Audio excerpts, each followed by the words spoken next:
Okay, Boker Tov, Shana Tova, Marchim Tova. Today's daf, or the daf we're sort of up to today. We skipped today for Yom Kippur, Ted Zion. We pick up on Ted Vav Amud Bet, the two dots, about a third of the way down. So we definitely got some ground to make up. We've been dealing with the debate of Rav and Shmuel.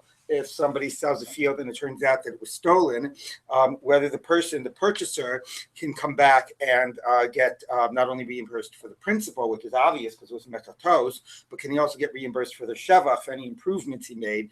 Is there presumed to be some insurance for that? And also Shmuel said maybe even if he was explicit, the seller, he can't get it because it looks like ribs. Okay, Higirba, now we're going to deal with one case even further than that. Higirba she'ena shalo.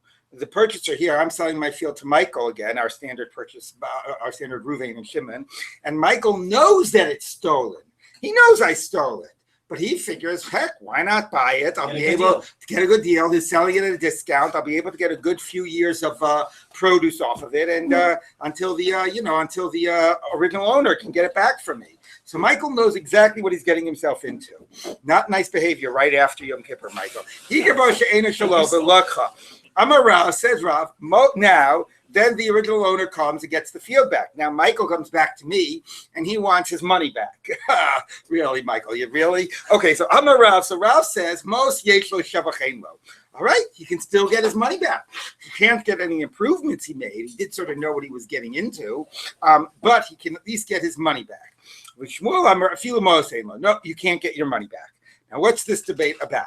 So what's this debate about? Rav Savar, Adam Yodei Shekarka Einlo. He knew that that the field wasn't mine. So then, how do we interpret why he was paying me for it, knowing it wasn't mine? So he knew it wasn't a real transaction. So he gave me the money. We'll interpret it that he gave me the money to hold on for him. It was just a way of watching his money. Okay, so I knew I was getting a field for free. Yeah, I mean, it's very strange. Why would I give it to you if I had gone to all the trouble to steal it? Why would I give it to you for free, right?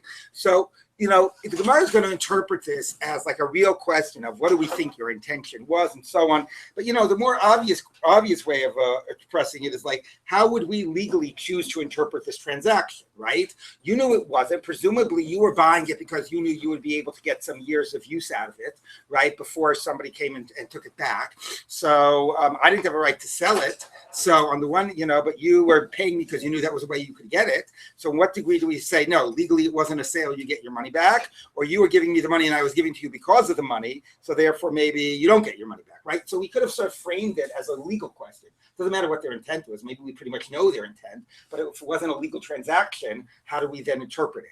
But the Gemara seems to make it about trying to get into what somebody's intent is, which is a strange idea because, right, Michael, he's just giving me money to hold for him, and like, why would I give him the field if he wasn't really giving me any money for me to keep? So let's anyway go with the Gemara, but that's the way the Gemara takes it. So Rav Savar, Adam Yodei Shekarka Einlo, you knew that I didn't have the field. The Gemara v'nosan l'shem bigadam, so when you gave me the money, it was just to watch for you. Therefore, you can ask for the money back. I mean, technically, according to that, you could ask for the money back a day later, even before the original owner comes. So it's really pretty strange that's the real. Yeah, I know. That's what's so strange about this. The name so why not just tell me, hey, Dov, will you hold on to this $1,000 for me? No, Savar lo makabel. He figures, look, Dov wouldn't do that for me. It's a favor. Maybe it's like in Europe where they've got negative interest rate. So anyway, he's not going to hold on to the money for me. So, but if I make it look like I'm buying the field from him, that's a way to get him to hold on to the money for me. All right. The Shmuel Savar, that's Rav's position. The Shmuel Savar, Michael knew I didn't have the field. He's giving me the money as a gift. Okay, if he really just wants to gift me some money, the name of Matana. So say, Dov, I like you so much. Here's $1,000. No, Ksifale, Milsa. No, then I'd be embarrassed to take it. So he figures this is a way I can get Dov to take a gift from me without embarrassing him by pretending to buy the field, which I know isn't his. Okay, now obviously that is so strange that either of those is anybody's intent. But anyway, let's see where the Gemara goes with this. Now, don't they already debate a similar issue in a different place? The Inmar was taught, somebody who marries his sister, gives his sister a nice gold ring worth $100 and says, Rav Amar Mos Chosrin. All right, so she has to give the money, she has to give the ring back. Shmuel Amar Mos Matana. No, she gets to keep the money. I mean, saying money, whatever. She gets to keep the money that was given as Kesef Kiddushin. Same case where something clearly wasn't binding. Everybody knew it wasn't binding. How do we interpret what that was given over? Now, obviously, there's differences because in the case of the field, Michael knows by giving me the money, I'm going to let him, plow and use the field and whatever. And even though we're all doing something illegal, but that's what he's going to get me to let him go ahead and make use of it, right? You don't get anything out of this case with Makadosh Achoso. So, there it's a more reasonable type of a debate. Also, I really might be thinking that I really am buying this field. Right. Right. I know that I can't. Exactly. Meaning, even though he knows I don't legally own the field, he might think that since I'm the de facto owner, maybe he does have some way of getting some legal rights, right? Whereas by Makadosh Achoso, he's getting no benefit out of it, and there's no sense that anything is binding. So there you can really ask, what do we do with the money that was given over? Okay, so anyway, but the Gemara thinks that the two cases are very comparable. So the Gemara says, so why do they have to debate it in both cases? So a person knows that he can't marry his sister. So he just gives it to her to hold on to the money for him. So just ask her to hold on to the money for him. No, she won't take it. But this way, I'll get her to take the money. The Shmuel Amar Mos Matana, it's a gift. I left my place. So a person knows that he can't marry his sister. So what's he giving the money for? As a gift. So tell her, here's a gift. No, she'd be embarrassed to accept a gift. So why do you have to say it in both places? Since we're giving the same explanation, even though, as we said, you could give very different explanations. The Gemara says, no, tzricha, you need both places. If it had said in the first case, the case of the field, people don't gift their money to some stranger, okay? So therefore, clearly there, the money we'll look at as a type of a pikadon. By the sister, maybe we would agree to Shmuel. It is his sister after all, so maybe I'd be more inclined to interpret it as a gift. And if you had said just about the case of the sister, that's why Shmuel's prepared to say it's a gift, because it's a sister of a Baha. But in the case of the field, maybe he should agree to Rav that it's not a gift, that's a pikadon. Sricha, you need both cases. Okay, so now the Gemara has explained that it's all a question of getting into what is das, although as we said, there could obviously have been some different explanation in the case of the field. So now the Gemara is going to push on that other possibility. Bein l'Rav damer pikadon, bein l'Shmuel damer matana. Whether for Rav says it's pikadon and Shmuel says it's a gift. Hi l'ara b'may kanachis upeiros hechiachio. He says, why didn't Michael? So why is he basically? Hold on, let me just cross you 1 second. Right. Michael clearly means to do more. This is exactly the question we asked. Michael clearly means to do more than just give me a gift or give me a pikadon. Because if all he was doing was giving me a gift or a pikadon, he'd give me the money and walk away. But after he gives me the money, what's he going to do? He's going to go move into the field and start plowing it and planting it. So clearly, the nature of their transaction was not just as a gift or a pikadon. The nature of the transaction was that somehow by giving me that money, as Michael said before, maybe he doesn't, Rashi says, maybe he doesn't know the halacha, maybe he thinks he actually is entitled to have rights in that field. So maybe that's a debate where he knew it wasn't mine, but thought that giving me the money, he knew that in practice giving the money would allow me, would make me let him use the field, and maybe even thought it got him legal rights, but legally speaking, he doesn't have rights. So what do we do in that case? Do I get the money back? Does he get the money back or not? Okay, so maybe it's a more debate about, having nothing to do with his intent, but about the legal realities of what's going on. So the Gemara says, because or else why would Michael start using the field? If he was just giving me a gift or pikadon, on what basis is he moving into the field? And how's he eating the fruit? Clearly, he thinks it's by virtue of giving me the money, and it's some type of a transaction that's really going on here. So the Gemara says, no, Michael figures, I'll go into the land and I'll work it and I'll eat. And I'll eat, in it. The same way that I would work in the field. Okay, and when the owner comes back, I'll give it back to the owner. He says, I don't know. Dove is in the field. He's planting it. He's benefiting from it. I'll do the same. Not because I think that my money I'm giving him forms any legal transaction, But whatever the basis is, that Dov is using Eli's field over there, I'll also use Eli's field. When he comes and asks for it back, I'll give it back to him. Okay, and when the owner comes back, then the money I gave Dov, when finally the field is asked to go back, it'll either be, according to Rav, it'll be a pikadon, and Dov will give me the money back, or Lishmol Dam Matana, for Shmuel says a gift. So meaning, although the Gemara clearly recognizes that by giving me the money, I'm letting him use the field, and we should sort of assess that the debate of Rav and Shmuel is on that axis. Like, what does it mean when he maybe believes it is giving him rights, or in practice he knows he needs to give me the money in order to get rights? How? But technically it's not mine. How? Therefore, what should we be able to do with the money? The Gemara refuses to sort of see that that's really what's going on. It says no. Michael is just going to use the field, has nothing to do with the money he gave. So he figures the same way Doe is using the field, I'll use the field or whatever. I'll give it back to the owner when the owner shows up. And the question about matana or pikadon is he does not think is linked to his rights in the field. That's just the Sama question. How would you treat it when somebody gives money in something that's not a legal transaction? But you could understand that's sort of exactly what the Gemara is saying. That what the Gemara is really trying to say is that we see this debate of Rav and Shmuel, that if somebody gave money under something that normally would be a legal transaction, and in this case it's not, what do we do with the money? Do we let the other side keep it or do we give it back? The fact that in one particular case, like a choso, he knows he's getting nothing out of it, and in the other case, like the field, he actually in practice is getting something out of it and maybe even thinks he's entitled to something, that doesn't change our determination. We're going to make an across-the-board rule about what to do with money when it's given in something that is not, seems to be a legal transaction, but actually is not. Yes? Isn't that a poor investment?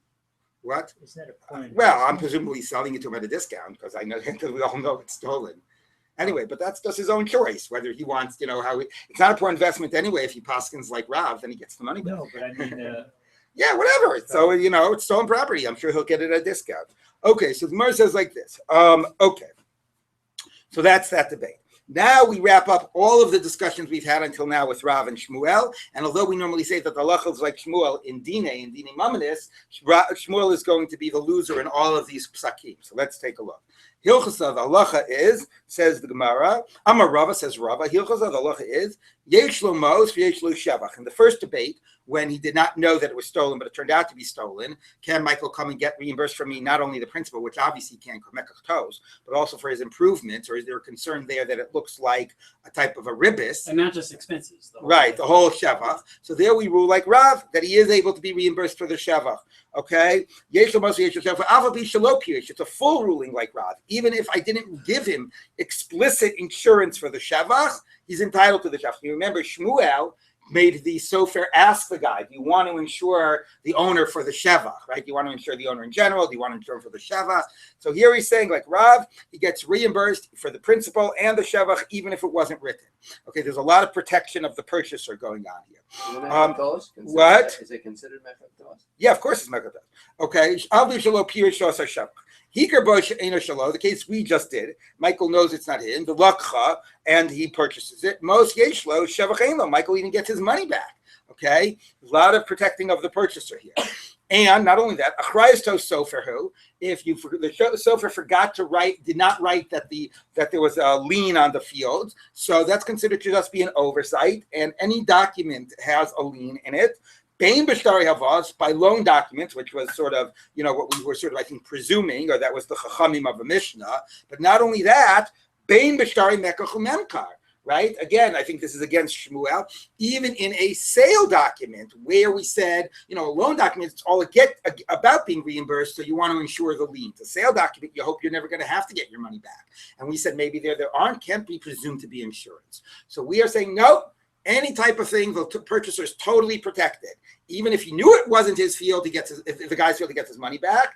And in general, he buys a field and something happens, the original owner takes it back, the creditor comes and seizes it. He is able to go back to the seller, even if nothing was written in the document. It's presumed to be insured, and he gets back his principal and he gets back his shevach. So the purchaser is totally protected, a consistent set of rulings against Shmuel. Do you have a question there, Jana? Okay. Does so he get the entire value back, or is it prorated? For instance, if the owner comes today versus 20 years from now, perhaps it might be prorated then because he used benefited from the use of that field for 20 years? Yeah, that's a good question. But since he owns the field in perpetuity, there's no prorating. It's not like a lease, right? It's like, what do you get when you subtract 10 from 1,000? You still have 1,000. I mean, not 1,000, actually, 10 from infinity. You still have infinity. Right. So I bought that field for infinity. I mean, okay, whatever. So Yovel that or not. maybe it would make a difference if there's a Yovel. But if I bought the field for infinity, even though I use it for 10 years, the value is still the same. Okay, that's a good question, but I think it doesn't make. I'm pretty positive it doesn't make a difference. But that doesn't. Yeah. Again, but whether or not I wrote a star doesn't. If it's still a stolen field that I knew about, I'm still not getting the show. You can't get the show. Okay, so that was a nice little wrap up and kind of a whole set of psakim there to protect the purchaser against Shmuel. Now Shmuel asked Rav, let's say that in this case that we just discussed, okay, I sell it to Michael and Michael knows that it's stolen, okay, and we're going to say that he'll get his, at least the way we've now just finished paskening, like Rav against Shmuel, he's going to get his money back. Okay, but anyway, but let's even just bracket that right now. Michael knows it's stolen. Now, if Eli, the original owner, comes, he gets it back from Michael. Let's say I go and I buy it from Eli. You got this? I stole it from Eli and then I sold it to Michael. Now, with the money Michael just gave me or something, I go and I buy it from Eli. Okay, can I now be like Eli and go ahead and take the field back from Michael? Hey, Michael, that's my field you're on. It was stolen before. I didn't have a right to sell you before. Now it's real easily good. You might give it back to me. Whether I give you the money back or not depends on Rav and Shmuel. Or do we say, no, my whole purpose of buying it from Eli was in order to make it a legitimate sale, what I did when I sold it to Michael. Now, there will be a question which we'll get to, which is, even if that was my intention, what was the act of Kinyan, right? If I sold it to him, right, on January 1 and I buy it from, Eli on July, 6 months later, it might be that I'm trying to now make that sale 6 months ago legitimate, okay? But but it's only now that I own it. So what now is that act of Kinyan, of transaction, that makes Michael, own the field? So we'll get to that later. But the first point is, what's my intent in buying it from Eli? Is it basically now I can seize it back from Michael? Or do we say, no, that whole point was to legitimate the sale I did earlier? Does it depend on what you do? Well, yeah, you would think what am I saying? Am I saying here was my intent or there was my intent? So again, this is a case where we're just going to make a legal determination. It's very interesting. Not for 1 second do we think to ask the guy. Let's say he stands up and he announces, I want it to be known, I'm buying it from Eli for the purpose of X. Will that make, it doesn't ever sound like that makes a difference, but let's read the Gemara. Okay, so, what do we say? I'm the Rishon, Michael's Rishoni. What did I sell to Michael? When I sold him the field, and I didn't own the field at the time, but essentially I was selling him any rights I now have or in the future would have in the field. Which basically means that since in the end I buy the field and we go back and we look at my original sale and we say that makes it Michael own it now. Because when I was selling it to him, I was basically telling him, if I ever get any rights in this field, I'm going to give them over to you. Why do we say that? So that's what the Gemara is going to ask. So my timer, so here the Gemara says, why do you say that?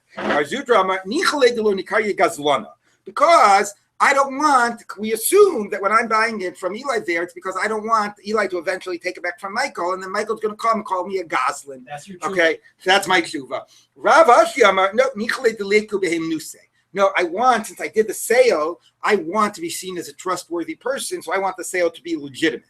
Now that seems pretty close. I want my acts to be seen as valid and legitimate and to be shown that I'm trustworthy, or I don't want to be called a goslin. The two, aren't they essentially the same thing? So that's what the Gemara is going to ask. My benayu, what's the difference? So the purchaser dies. So and then I buy, after the purchaser dies, I buy the field from Eli. Okay, so if the goal, the owner dies, then you have a problem. We'll get but that's not relevant. That's not an afkamina for this. Okay, so if the idea is that I don't want to get called a goslin, hamisle lovet, hamisle. So the lokech isn't going to call me a goslin. He's dead. Okay, it's about what the lokech will do. His kids. I will get to that. Okay, but I want to be seen as a trustworthy person. That's not just about the purchaser. That's in society. So I want people to see that I stand by my word, even if it means a little cleaning things up afterwards. Okay, so that's not wanting a negative, that's wanting a positive. So since I want the positive, even by the kids, I want them to see that I'm a trustworthy person. So the Gemara says, no, so Karle B'nei Lokeach Gazlana, it's not going to do any good. The kids are also going to call me a Gazlan. Okay, so just if I don't want to be called a Gazlan, I'm going to want it to be valid even with the kids themselves. So the Gazlan is the one who died. Now, of course, he can't buy it from Eli after he died. So Tosfos says he basically bought it from Eli on his deathbed. He knew his death was imminent. Okay, so therefore, now that might make a difference in terms of his intent. I don't. The person doesn't want to get called a Gazlan. Hamisle, after he's dead, what does he care? Yeah, He's not going he to. wants to I go to understand. the We'll see. But if you want a reputation of being like a trustworthy person, or you want your words to be established, so here it's also, I guess, you want that the act. I don't know what the logic is of the difference. The assumption that I don't care what people call me after I'm dead, but if I act positively want a positive reputation, not just I'm afraid of a negative, I actually want a positive. That's something that maybe is something I'm going to want to ensure, even after I die. Okay, so the Gemara says, but the Gemara of course says no real difference. The Gemara says like this. No,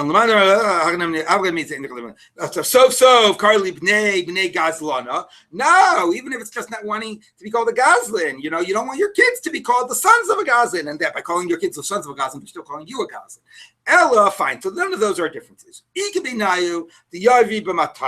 gave it to Michael as a gift. So Mandamar No, you didn't pay me. Forget the paying. I gave you a gift. Michael, I just got this new plot of land. It just fell into my, I just chanced by it after stealing it from Eli. Here, I'm going to give it to you as a gift because I like you so much.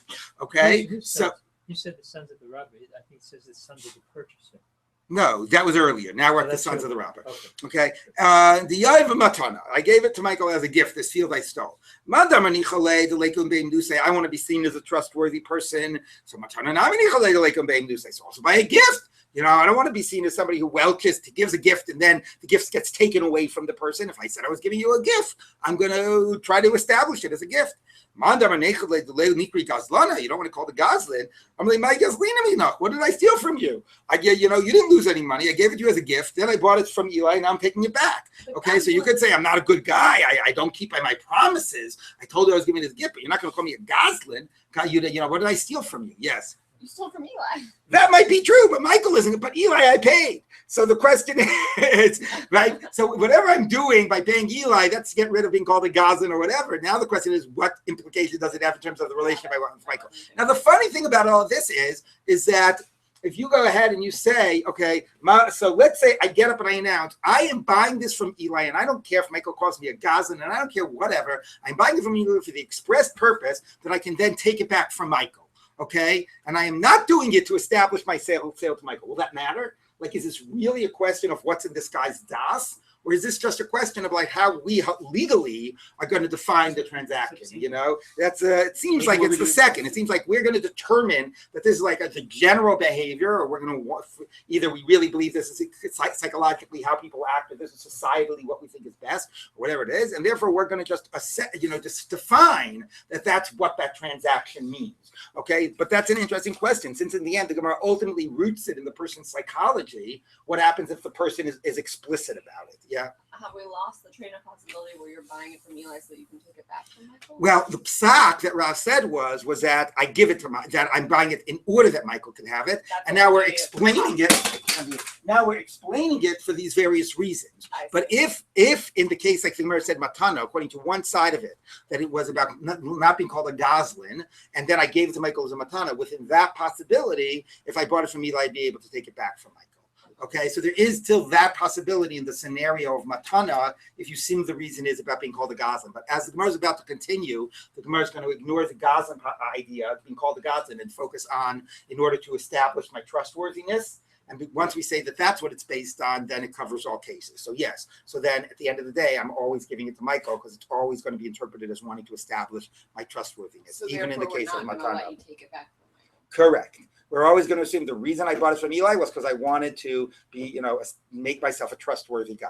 But isn't this construct predicated on the willingness of that owner, Eli, to sell the property? Michael can say, I want to buy it. Eli says, I'm not selling. No, I That know. creates a problem. Yeah. No, the case is after I bought it from Eli, how do we interpret that purchase? Michael didn't buy from Eli. I bought it from Eli. And how do we interpret that purchase I after? understand, but he's You're giving right. it to If him Eli didn't beforehand. sell it, then it's a moot He's case. giving it to him Correct. beforehand, or All right, or right. selling it to him, Correct. but he has to go to Eli and say, "Oh," and Eli said, "I'm not selling it." I understand. He's We're put dealing with himself in a right, problem. Right. We're dealing with a particular scenario. Okay. Now, Pshita, now we're going to continue within this case about variations of when I bought it from Eli, then we assume it's in order to validate the sale to Michael. What about if I got it from Eli in some other way? Excuse me, we're going to do that in a minute. What about other types of scenarios? Okay, let's say I went ahead and rather than just, I sold it to Michael, and then I figured, make a lot of money off of the same plot of land. It wasn't mine to begin with. So I sold it to Michael, and then I sold it to Jenna, and then I sold it to everybody, okay? And then I bought it from Eli. So there's nobody, why should Michael get it, right? I mean, half of you guys are going to be out. So clearly, I'm not trying to establish myself as a trustworthy person by Michael just after I sold it to 5 people, okay? So Zavna, if I sold it to somebody else, or Ursa, now Ursa means I was Morish it, which is a little bit funny because I can't be Morish something and then buy it from Eli. So presumably it means I put it in my will or something, I not that I actually died and bequeathed it. I bequeathed it in my will. Okay. The Yavmatano, or even if I just gave it as a gift to somebody else, and then I go and buy it from Eli. Then when I buy from Eli, it is not in order to allow Michael to have it, because after I sold it to Michael, I did other things with it as well. So clearly I'm just a Goslin. Okay. Which means now, what? Means that I keep that land and now I can take it away from you and all those other people that if it's still in my will, I would have to change my will. But anyway, basically I get to take it back. Okay. We don't assume that my buying from Eli is to give any of you rights to that land. Right, but then I'm entitled to get my money back. That might be, according, if we pass like Rav. Okay, now, Navale Yerusha. Now, let's say the person I stole it from was actually a relative of mine, okay? And then that person died, and then I inherited it. So I sold it to Michael, and then I inherited that plot of land, okay? So therefore, it just happened by itself. So should we say in that case, I'm trying to establish my sale to Michael? No, there's nothing to indicate that I'm trying to make that a valid sale anymore. So in that case, Yerusha Mimelehi, that happened automatically by itself. And I'm not trying. There's a logic. After I sold it to Michael, I'm going and looking and trying to buy the plot of land that we're going to be interpreting as a way of making legitimate the sale I did to Michael. If by chance I happen to inherit the land, we're not going to interpret it that way. Okay? And then I keep it and I'm allowed to take it back from you. Yep. Okay, so okay, now, of course, you could say, maybe I was hard up for money. There's all these cases, especially in these 19th century novels, right? About people, these whatever. Anyway, they're like waiting for Yerusha. They're totally poor, but they're from nobility or whatever it is, from the upper class. So I'm hard up for money, but I know that I'm going to be coming into my inheritance sometime soon. So I sell the plot of land before I inherit it, so maybe there I actually do want that person to have it. I just needed the money earlier, but we'll see about a possibility of that coming up. But at this stage, we're saying there's no evidence that I'm trying to make that sale good. It was just by chance I inherited it. That seemed as happening automatically. So therefore, I'm able to take the field back. Okay. So in that case, where were we? Just let my place. Hold on. Okay, Gabi Ubechovo. Now, let's say Eli there, who I stole the plot of land from, actually owes me money. Maybe that's why I stole the plot of land. He wasn't paying me up, or I don't know what. Okay, so I stole the plot of land. I sold it to Michael, but actually Eli owes me $10,000. So now I go to Basin and I have to collect my $10,000 from Eli. I say, you know what? I'll just take the plot of land that I've been squatting on. We'll have that as payment for my debt. So will that then mean validate the sale to Michael? Because maybe is it seem like I'm just doing that to get paid? Or does it seem like, no, maybe the reason I'm taking that plot of land for payment for my debt is in order to make the sale I made to Michael legitimate? Yeah, then would you have gone through if you really wanted to go ahead for the whole, you would have gone through Beit Din, no? Well, maybe I did go through Beit Din. So Chazina. No, from the very beginning. No, we're not talking about the beginning. Once I actually come to take to collect my debt, am I doing it because I want my money? Stam, or am I doing it specifically with this plot of land in order because I also want to legitimate the sale I made to you? So Chazina, we look at it.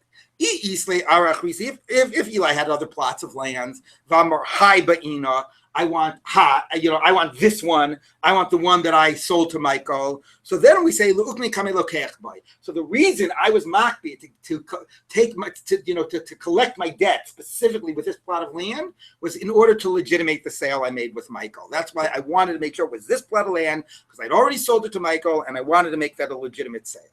The Eli's other land, or is it the you of other land? Eli has other land. I could have taken other plots, and the reason I took this plot was because it was the plot I sold you, and I wanted to make that a legitimate sale. The Elo, and if you don't have any other plot, Eli didn't have any other plots of lands, so then we don't say the reason I took it was to legitimate the sale. The reason I took it was to get my debt paid. So Elo, I'm only doing it because I want to have my debt paid off. Okay, is that clear? So basically the common rule here is if I am clearly going out of my way to purchase this plot of land, we say it is in order to make good that bogus sale that I did a few months ago. But if it just happens by chance that I get the land, or I'm doing it for other reasons to get a debt paid off, and I wasn't choosing this plot over other plots, it was just the only plot that was available, then we say it is not done for the purpose of making legitimate the earlier sale. And then I can take it back, right? Okay, good. Yeah. He's deciding how he wants his debt paid. Correct. I mean, the owner may say that I'm going to pay you in jewelry, and I don't. Well, want that's true too. So if I say I'll take anything, and Eli chooses to give me this plot, we would also say that would be like Yerusha. We would also say that that's not seen as something that validates the sale. You had a question, Jenna? Okay. So now the Gemara says like this. Now, okay. Yoiv nihale b'matana. Now, let's say Eli gifts me the plot of land after I stole it from him. Okay, I stole it from him, and then he decided to give it to me as a gift. He knew I was hard up for cash; otherwise, I wouldn't do such a terrible thing. You sold it to me? Well, I sold it to Michael. I stole it from Eli. I sold it to Michael, and then Eli gave it to me as a gift. He says, Dov, I know you're a good guy. You obviously must have needed money. It's like the Chavetz Chaim story. You know the Chavetz Chaim story? He has somebody stay in his house, and then, turns out the guy basically like steals his silverware and is like, when he got the house, and Chavetz Chaim is running up, he's saying, I'm mochel. So Eli says to me, I know you must really have needed the money, so just keep the plot of land. Okay, now, does mean now that I got that plot of land, it doesn't seem like I made any effort to get it, right, after I sold it to Michael. So now that I own it, does that validate the sale to Michael or not? So let's take a look. So, Pligiba Rav Achav Ravina. Rach and Ravina debated. It's like I inherited it. It was all just chance, and therefore I didn't do any effort in order to get it. So it's not seen like my getting the land is an attempt on my part to validate the sale to Michael. So, and therefore I can take it back from Michael. Dami Mela, it happens by itself. What? Did he pay the purchase? Well, yeah, we passed him like Rav against Shmuel, so I would reimburse Michael. No, it's like a sale. I was getting a gift like a sale. It's like I exerted effort. There was like a transactional nature to it. The ilav the tarech v'artzi kamei, had I not gone to effort and tried to appease Eli there and like make it attractive to him, sort of sell it to him with the idea that he should give me a gift. So lo matana. Okay, he wouldn't have given me a gift. He only gives me a gift because I tried to encourage him to give me a gift. So that's why I went to that effort in order to find favor in Eli's eyes and to encourage him to give me this gift. So it's the same way that I went to effort to buy it, so to legitimate my sale to Michael. Why did I go to all this effort to tell, be so nice to Eli there and appease him and butter him up and all that, so he would give me the gift of the land? Because ultimately I'm trying to legitimate my sale to Michael. Okay, so we look at that as a type of a mecha. We see that it doesn't come by chance. It comes through effort, and there's some transactional nature to it. It's a fascinating question in general in halacha, whether matan is considered like mecha or not. You basically have an attitude like, you could say it's a cynical attitude, but, not necessarily. You could also say like it's about general reciprocity, People give gifts, normally because you did, even if they don't have a cynical attitude, but why do they feel warm towards you to give you a gift? It's usually because of some good, something good that you've done to them, and there's usually some reciprocity going on. So therefore, it raises a general question whether to look at gifts as sales in areas where that distinction matters. Okay, but here the Gemara says that maybe particularly the timing of it, after I sold it to Michael, you gave me a gift. We're going to assume that came through some effort on my part. Okay, because we're going to assume it came through some effort on my part, it ultimately is to validate the sale to Michael. Okay, so now the Gemara says like this. Okay, if we're going to say that I am doing it, my getting that land is in order to validate the sale to Michael, how long do we say that's true? Let's say 10 years later, I buy it from Eli. Okay, at that stage, I'm still trying to validate my sale to Michael, right? Well, I don't know. Then why didn't I buy 10 years ago? Maybe you went to sold it. I don't know. It makes more sense Right? later because maybe you had a change of heart. You Right. like. Oh, and maybe I actually got 2 some days money later together, is right? hard to believe, Oh, that's true. Okay, but but it's also quite possible that after a long passage of time, that's all past history. He's angry at me. He's calling me a Gaza. I don't know what he's going to whatever. But maybe. So I don't know. It's a good question, right? Good question actually for this Yom Kippur period of year. How much back do you sort of still want to make good on all those mistakes you made many years ago? So until when are we saying that you're trying to establish your trustworthiness? So Amarav Huna Ad Shas Hamad B'Din, until the point that Eli takes me to din. So if Eli basically takes me to din for stealing his land, okay, and what? Until basically it's found out, right? So wait, no, I might have said that wrong. Let me just check Rashi again. No, well, actually, he's going to take Michael to din because Michael's now the one sitting on his land, not okay. Who's taking it? 1 minute. Let me just check Rashi.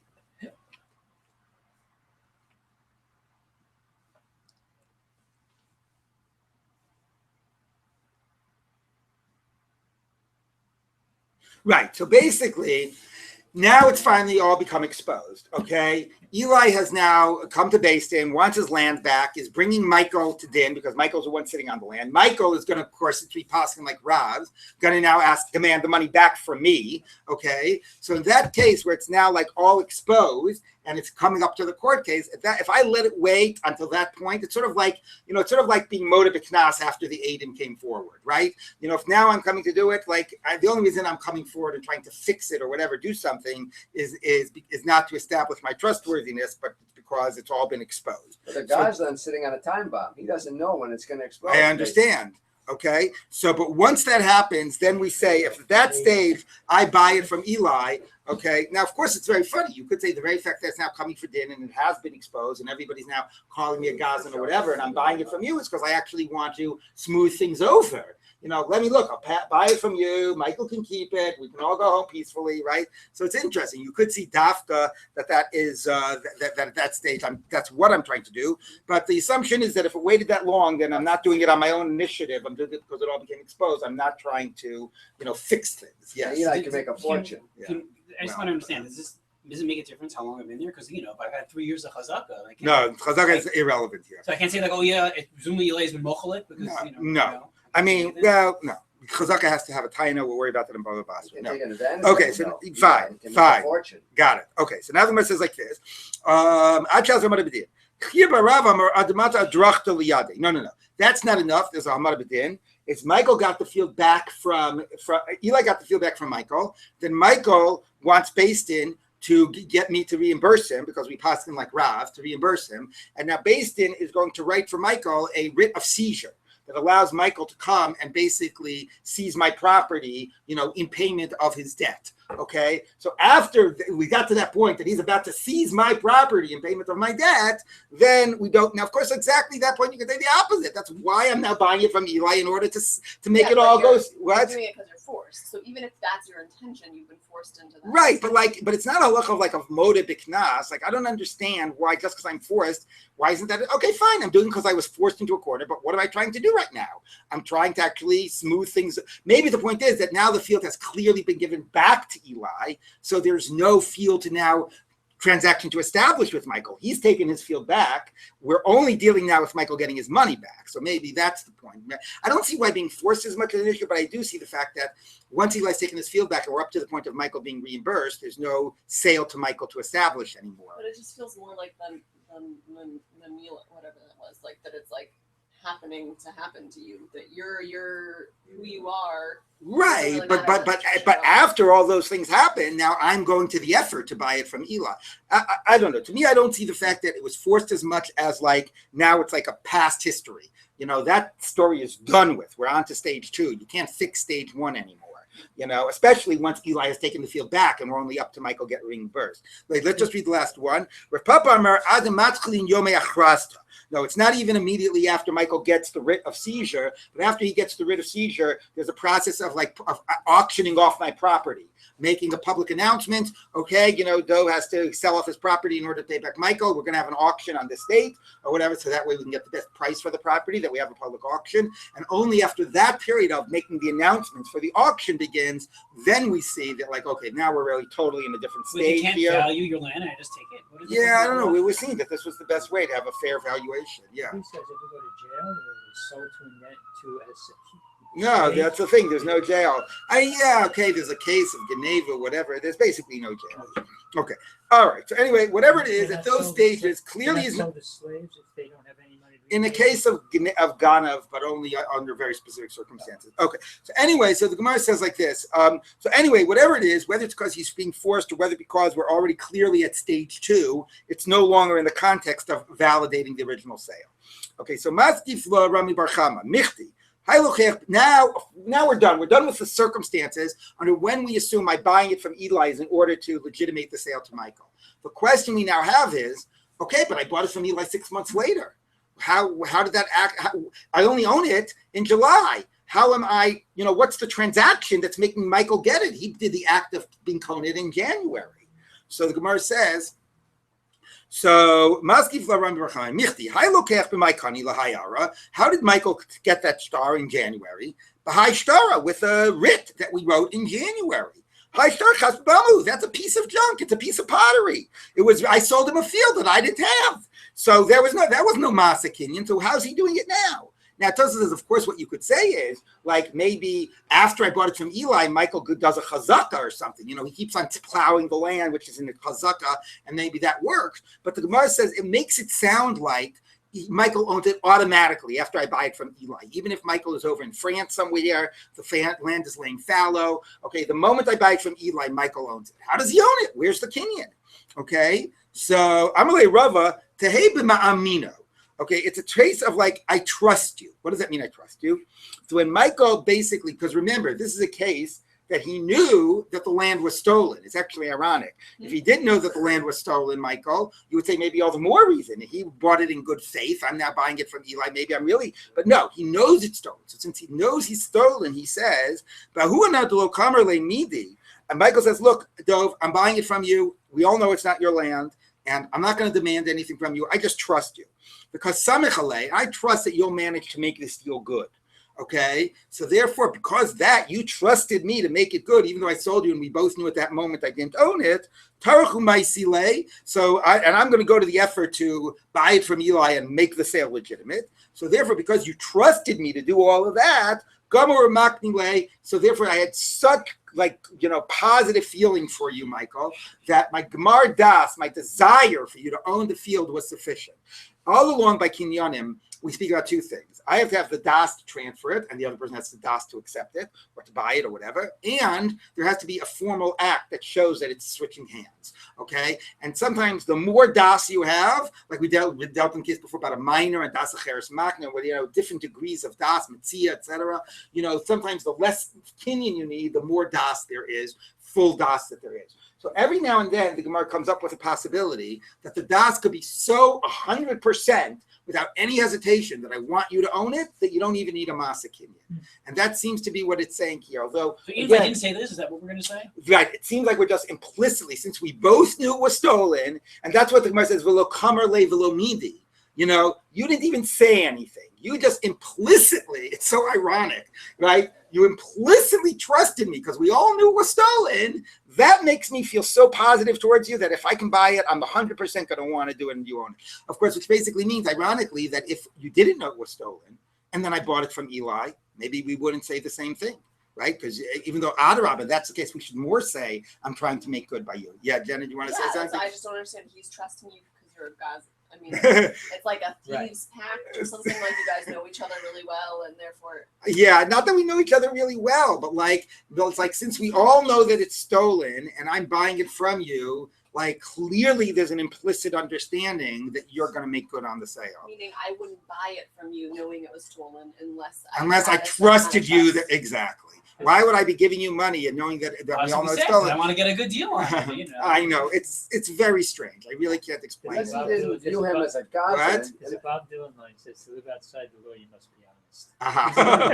Okay. To live outside the Unless law, he you didn't must be view him honest. truly as a godsend, but rather someone who dealt in futures and he knew he Yeah, could, he you knew know, he could so- access the land in the future. Right, so let's you say, know that's a good point, and I've been wondering about that all along. All these cases of Nimser Sheina Shalo, although the Gemara calls it a Goslin, you know, it's like there could always be like with land in particular. Like if I actually snuck into Michael's house, right, and I stole his iPhone, we'll do the iPhone again, okay, and then I sold it to somebody, and then afterwards I bought it from Michael. Would we say the same things, or would you say no? Like in that case, I'm a Goslin, and like of course none of this stuff applies. By land, like it's different, right? Because there could be land could be contested, and I could believe it's mine, and it turns out that somebody can prove it's not theirs. But you know, I got it, you know, from five, you know, I got it from somebody who got it from somebody who got it from somebody way back. Somebody else proves that it originally was theirs.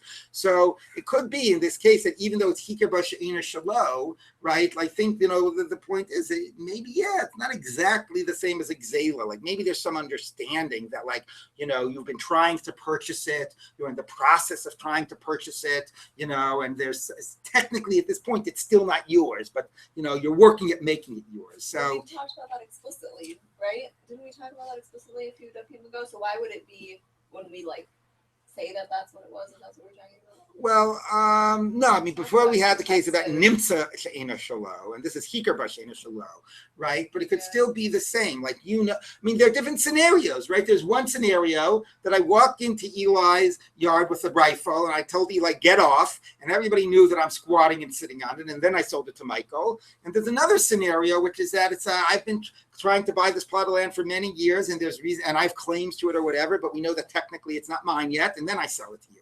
Right, those are radically different scenarios. In both cases, it's Hikar B'She'ena Shalo, right? So I don't know. All right, so let's see what the Gemara says. Okay, okay. Massive Rav Sheshes. Now Rav Sheshes is going to challenge this idea that you can sell land before you own it, and that and then when you get in possession of it, it'll be valid. Okay, somebody says to somebody, what I will eventually inherit from my father, I'm selling to you. What I will capture with my net, I'm selling you futures. Okay, these are the classic Gemara about selling futures. All the fish I capture in my net this month is sold to you. I'm sorry, I skipped the line. Lo Amar Klum, you didn't say anything. What I'll inherit today, my father is if the guy is saying, yeah, he didn't have it yet, but apparently the father's on his deathbed. Okay, or what I capture today with my net, in that case, that works. We'll see why in the Gemara. But let's first focus on the first part. Anyway, so in this first, anyway, but the fish. What was the case then? That you were saying I sold you fish even before in both cases you sold me fish before you got them. Yeah, I know. One was just what I'll capture today as opposed to what I'll capture this month. Oh, okay, the difference anything more than a day. Exactly. Okay, we'll see about the second case in the Gemara. But anyway, you see clearly I can't sell something before I own it, even if, you know, and in the case of fish is a case where I go to the effort to get the fish. It's not like the case of inheriting.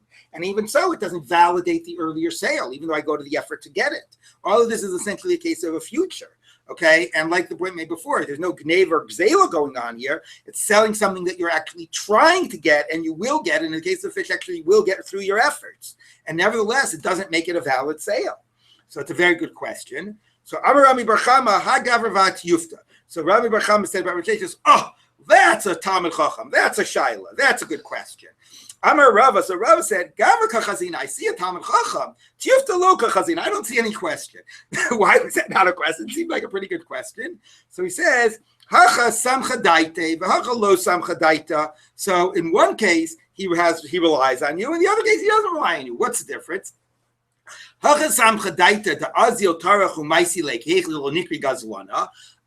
by exactly the opposite of what we would have said. The case that you're more of a Goslin is the case where it's more legitimate. When I'm selling you land I don't own because somebody else owns it, not because I haven't captured the fish yet, because somebody else owns it, then if I don't make that sale legitimate, I'm going to get called a Goslin.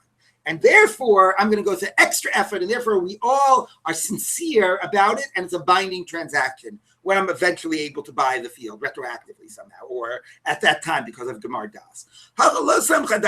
But buying fish as a future, I'll say, I don't know if he's going to capture the fish he says he's going to sell me. I don't know how successful he's going to be. And he doesn't have any big incentive, to make it legitimate. If it's not legitimate, he doesn't capture fish, I'll get my money back. So therefore, you don't really believe it's going to happen. Okay, so again, ironically, the more the guy is a Goslin, the more we're all really committed to the same. Okay. They sent this question to Rabbi Ava Bar Zavda. Amar lahu, zu ein tzricha lifnim. Now, there's two lashon in Rashi what zu ein tzricha lifnim means. One is that this is such a good question that it's not even worth asking the people in the yeshiva. They won't even be able to give an answer to it. It's such an absolute question, meaning the question of the fish against the idea of the field. The other way, the way it's normally used in rabbinic literature, and Rashi also says, is that you don't even have to look at this. This is such an obvious answer. Okay, the answer is so obvious. What a silly question, this issue about the fish. Clearly, there's a difference there. Okay, like Yom Kippur, very appropriate for Yom Kippur. This really needs investigation. Okay, one doesn't need to look at it. No, we really do need to investigate it. But there's an answer. What's the answer? In the case of the field, since otherwise you'd be a Goslin, everybody really is going to work to make it go through, and there's Gemar Das, and in the case of the fish, there's not Gemar Das. Okay. How do you change? Right? Because now that there really is a right. Well, we'll take a look. Yeah. Well, we're going to see that in a minute. How do you there's a story case in Buddhisa of Osvei, and they challenged it from the case by the fish. There was a case by the field where they said it was legitimate after he bought the field, and they said, well, what about this case of the fish? And Amalu Rav Yosef, Zuin Tricha Lifnim. You don't even have to look at this case. Amalu no Tricha Lifnim. You really have to investigate it. But here's the answer. Hacha Sam Chadaita, Hacha Lo Sam Chadaita. Okay. Now we're going to look at the important difference between selling what I will get today with my net, or what he's going to inherit today from his father, as opposed to in some future. Ma'ishna Reisha, Ma'ishna Seifa. What's the difference? I'm Rabbi Yochanan. Seifa Mashi Iwish Me'abba Hayom Mishum Kvod Aviv. So why is he desperate to sell property that on the day his father's about to die later today? So we assume it's because he needs money for funeral expenses, okay? And therefore, it's almost like a takana that we're going to let that sale go through because it's such an urgent need, okay? Umasha talamitudasi ayam. How about the case about the fish? Mishum k'dei chayav. Because why is somebody selling it? Because they're basically they need to it's not like you're selling some futures and it's a bigger business, like a sort of a more large scale business transaction. Yeah, I mean, you just need food to put money to put food on the table today. One day's catch is not a lot of money. So if you're so desperate, why are you so desperate? Wait till later in the day after you've caught the fish. Why are you so desperate to sell it today before you've caught the fish? Clearly, there's some urgency. So this way, same thing for later. I mean, you don't want to do this every day. I understand. Anyway, the way Rashi understands this now, is that this doesn't actually address the Gemar Das issue. It addresses you're in a dire situation, and somehow we're going to let it go. We're going to like some type of a takana that will let it be valid. Okay, but now we deal with the case about futures. Okay, let's take a look. Amarav Huna Amarav.